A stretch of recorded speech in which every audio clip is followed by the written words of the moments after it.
मैं हूं रिजवान और आप देख रहे हैं रिजवान रैंकर्स। आज हम डिस्कस करेंगे accounting period concept. Accounting period concept, इस कंसेप्ट का एक दूसरा नाम भी है, यानी periodicity concept. It is also called periodicity concept. इस कंसेप्ट का मीनिंग और नेचर को पहले डिस्कस करेंगे, उसके बाद इसके ऑब्जेक्टिव्स और इसके इफेक्ट्स को डिस्कस करेंगे। लेकिन शुरुआत इसके मीनिंग और नेचर से। According to this concept, the life of a business is divided into equal periods called accounting periods.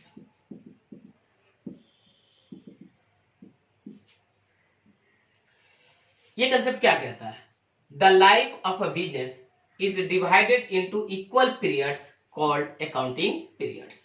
यानी बिजनेस के लाइफ को इक्वल पीरियड्स में डिवाइड कर दिया जाता है, स्प्लिट कर दिया जाता है, और उस पीरियड्स को अकाउंटिंग पीरियड्स कहा जाता है।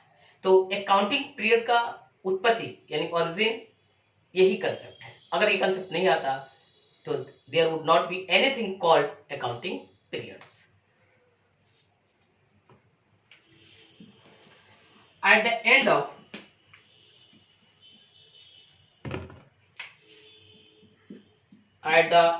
end of each accounting period,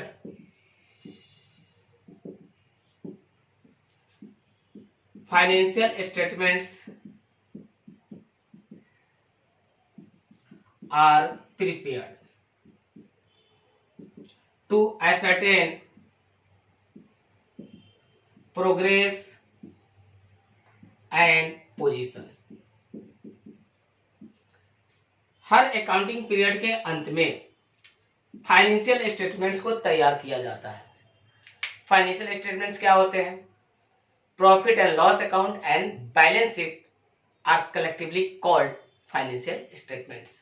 तो सो हर अकाउंटिंग पीरियड के अंत में financial statements are prepared to ascertain progress and position.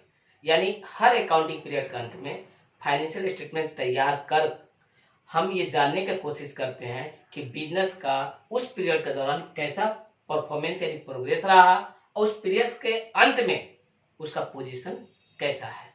यानी in terms of assets and liabilities business का पोजीशन जानते हैं, और इन टर्म्स ऑफ प्रॉफिट और लॉस बिजनेस का प्रोग्रेस पता करते हैं। उसके लिए फाइनेंशियल स्टेटमेंट तैयार किया जाता है। और फाइनेंशियल स्टेटमेंट कब तैयार किया जाता है? At the end of each accounting period.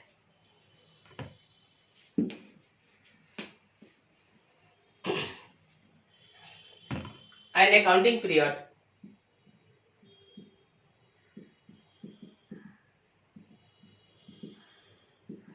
is normally of 1 year. It can be calendar year, financial year, or any period of 1 year। Her accounting period normally 1 साल का होता है, और ये पीरियड कैलेंडर ईयर भी हो सकता है, फाइनेंशियल ईयर भी हो सकता है, या एनी पीरियड ऑफ 1 ईयर हो सकता है। मतलब जनवरी टू दिसंबर भी हो सकता है, अप्रैल टू मार्च भी हो सकता है, या फिर कहीं से शुरू हो और 1 साल के बाद जाके वो खत्म हो जाए। मतलब कोई स्पेसिफिक स्टार्टिंग डेट नहीं है किसका? अकाउंटिंग पीरियड का। ये लेकिन हाँ, ये इसका ड्यूरेशन 1 ईयर होना चाहिए। तो आप भी अब हमने अकाउंटिंग यानी पीरियड कंसेप्ट का जो मीनिंग है, नेचर है, उसको एक्सप्लेन किया। अब हम डिस्कस करेंगे इसके इफेक्ट्स और इम्प्लीकेशंस को।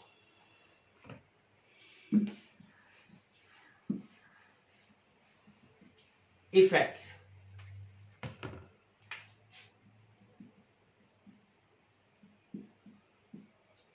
Performance of one accounting period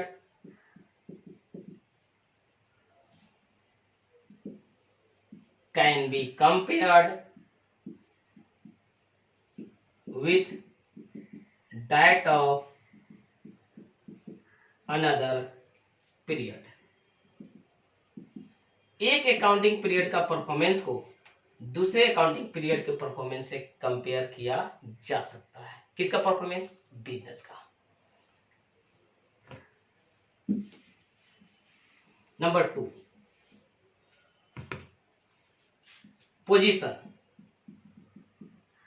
और at the end of one accounting period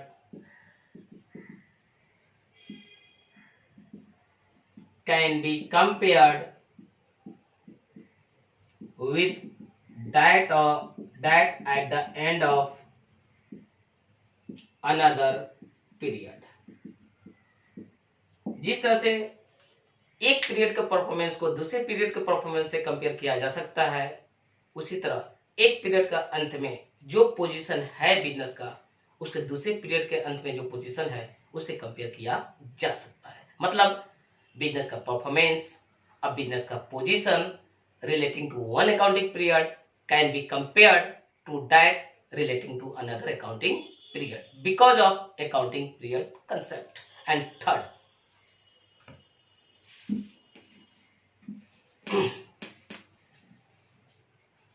a transaction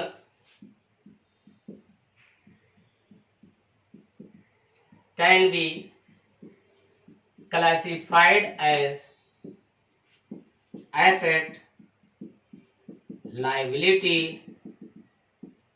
income या फिर एक्सपेंस। एक transaction can be classified as asset, liability, income और एक्सपेंस। जब कोई ट्रांजैक्शन होता है तो या तो एसेट होगा या लाइबिलिटी होगा, इनकम होगा या फिर एक्सपेंस। इसी किसी ना किसी रूप में वो क्लासिफाई होगा, डिस्क्राइब होगा। लेकिन इसको इस रूप में डिस्क्राइब करने में ये कंसेप्ट बहुत बड़ा रोल प्ले करता है। आइए उसको एक एग्जांपल से हम लोग समझते हैं। आप क्रिकेट मैच देखते होंगे। क्रिकेट मैच में एक पिच होता है जिस पर बैट्समैन बैटिंग करते रहता है। यहाँ पर एम्पायर होता है। यहाँ पे दो लाइन ड्रॉ किए रहते हैं। ये दोनों लाइन ड्रॉ क्यों किए रहते हैं? इन दोनों लाइन के ड्रॉ के हेल्प से एम्पायर डिसाइड करता है कि कोई बॉल वाइड बॉल है या फिर गुड बॉल है। मतलब अगर बॉल लाइन से बाहर गया तो that ball is described as a wide ball. अगर वही बॉल इस लाइन के अंदर जाता है तब that ball is described as a good ball. But ये बॉल को डिस्क्राइब करना कि गुड बॉल है कि वाइड बॉल है, एम्पायर को इनेबल कौन किया? These lines. अगर ये लाइंस नहीं ड्रॉ किए रहते तो umpire would not be in a position to decide whether a ball is a wide ball और अ गुड बॉल। उसी तरह अकाउंटिंग पीरियड कंसेप्ट अकाउंटेंट को एक पीरियड देकर इनेबल करता है कि वो डिसाइड करे कि ट्रांजैक्शन एसेट है, लायबिलिटी है, इनकम है या फिर एक्सपेंस है।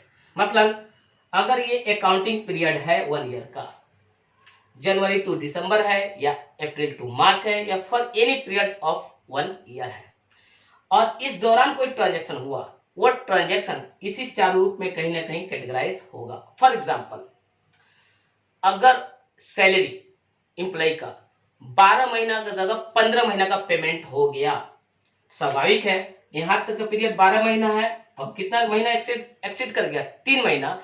तो 12 महीना का जो सैलरी है वो एक्सपेंस के कैटेगरी में जाएगा और 3 महीना का सैलरी प्रीपेड सैलरी यानी एसेट के कैटेगरी में जाएगा। ये 12 और 3 का फर्क यानी डिवीजन किसके बदौलत पॉसिबल हुआ?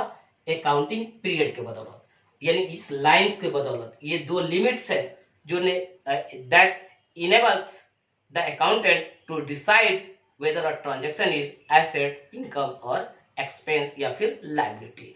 अगर ये पीरियड नहीं होता, अकाउंटिंग पीरियड नहीं होता, तो अकाउंटेंट इस पोजीशन में नहीं होता कि डिसाइड कर सके कि कोई ट्रांजैक्शन एसेट है या फिर एक्सपेंस है। अगर यही सैलरी 12 महीने की जगह 8 महीने का पे हो जाता तो डेफिनेटली 4 महीना का जो सैलरी है वो लायबिलिटी की कैटेगरी में चला जाता है। तो क्लियर है कि इस पीरियड के बदौलत यानी अकाउंटिंग पीरियड के हेल्प से ही अकाउंटेंट ये डिसाइड कर पाता है कि कोई ट्रांजैक्शन एसेट है, लायबिलिटी है, इनकम है या फिर एक्सपेंस है। तो so a transaction can be classified as asset, liability, income और expense because of accounting period concept, यानी ऑल्सो कॉल्ड पीरियडिसिटी कंसेप्ट। तो आई होप ये कंसेप्ट आपको समझ में आया होगा और आपसे रिक्वेस्ट करते हैं प्लीज आप मेरे चैनल को सब्सक्राइब करें, लाइक करें और शेयर करें। Thank you.